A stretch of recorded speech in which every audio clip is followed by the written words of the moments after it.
Oke, kemudian berikutnya ada skala. Skala ini ada, yang pertama ada skala Likert. Jadi skala Likert itu skala yang sering digunakan dalam penelitian survei dengan menyatakan sikap atau tanggapan.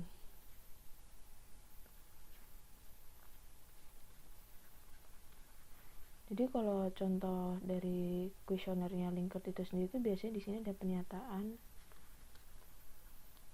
dan di sini tuh ada sangat setuju, setuju, tidak setuju, dan sangat tidak setuju. Nah, ini tergantung peneliti sih sebenarnya untuk level-levelnya ini. Untuk jika kalau mau dibikin setuju dan atau tidak setuju juga nggak apa-apa. Kemudian yang kedua itu ada Thurston.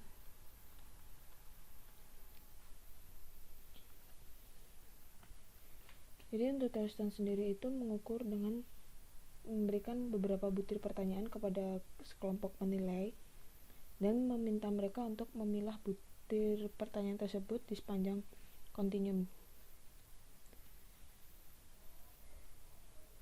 Kemudian yang ketiga itu ada Bogardus. Bogardus ini itu skala yang mengukur jarak sosial antar dua atau lebih kelompok sosial dengan meminta anggota dari satu kelompok mengindikasikan batasan kenyamanan mereka dengan berbagai jenis interaksi sosial atau kedekatan dengan anggota dari kelompok-kelompok lainnya.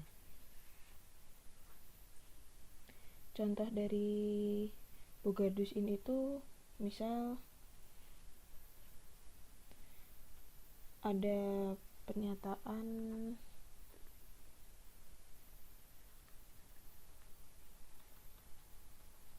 berikan reaksi ya atau tidak. Kemudian di sini ada pernyataannya sebagai pengunjung perguruan tinggi Anda selama seminggu.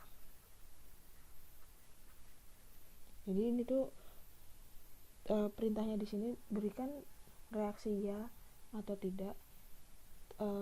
Apakah secara pribadi Anda akan merasa nyaman memiliki siswa pertukaran dari lain negara, kayak gitu. Nah, pernyataannya seperti yang pertama, misal sebagai pengunjung perguruan tinggi Anda selama seminggu itu gimana? Apakah Anda akan merasa nyaman? Yang kedua, apakah sebagai mahasiswa purna waktu atau full time gitu yang terdaftar di perguruan tinggi Anda? Seterusnya. Kemudian yang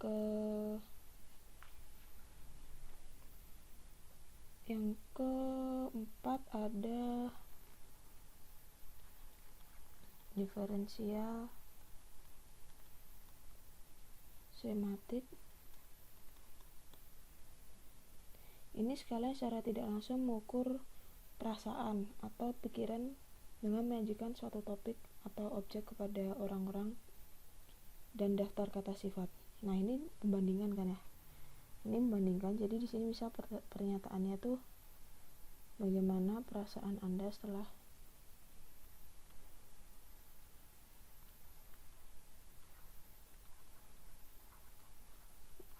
dinyatakan tidak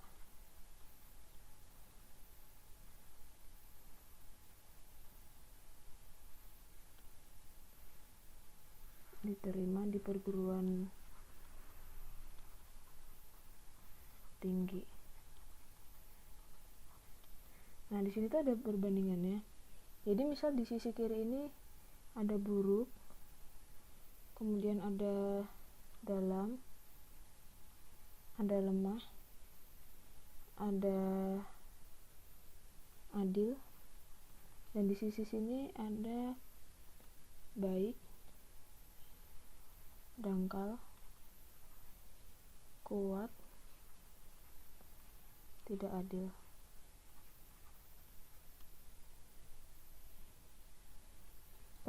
aja memilih dari buruk ke baik ini kira-kira berapa yang ingin Anda berikan skornya. Misal ketika Anda tidak diterima di perguruan tinggi, perasaan Anda sangat buruk. Oke, bisa kalian pilih di sini. Kemudian ada seorang yang lain, perasaan mereka ketika tidak diterima perguruan tinggi itu mereka merasa tidak adil juga. Di sini juga bisa. Nah, seperti itu. Ini salah satu diferensial semantik. Kemudian yang kelima itu skala Goodman.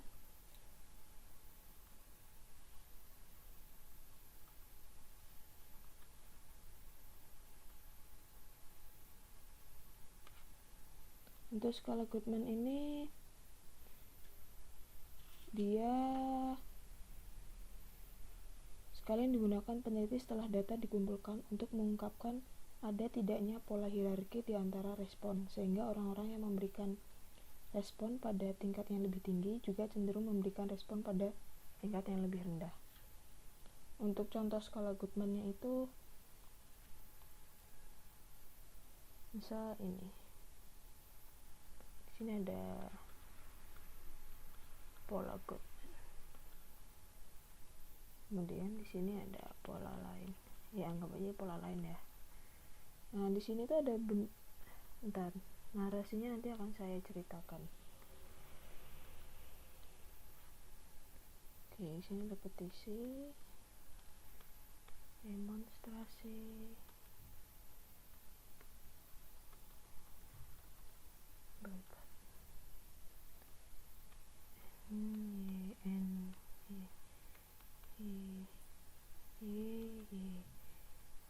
Terus ini N. Kemudian untuk pola lainnya itu di sini ada pola yang lain. N.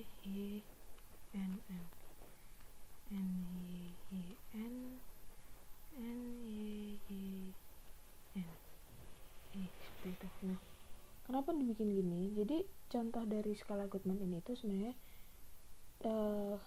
menurut Krause tahun 98 yaitu meneliti tanggapan publik terhadap berbagai bentuk protes politik. Nah, ia melihat data survei mengenai penerimaan publik terhadap bentuk protes di Inggris, Jerman, Italia, Belanda, dan Amerika pada tahun 74 dan 90. Ia tuh menemukan bahwa pola penerimaan publik membentuk skala Goodman. Mereka yang menerima bentuk protes yang lebih intens, misalnya pemogokan dan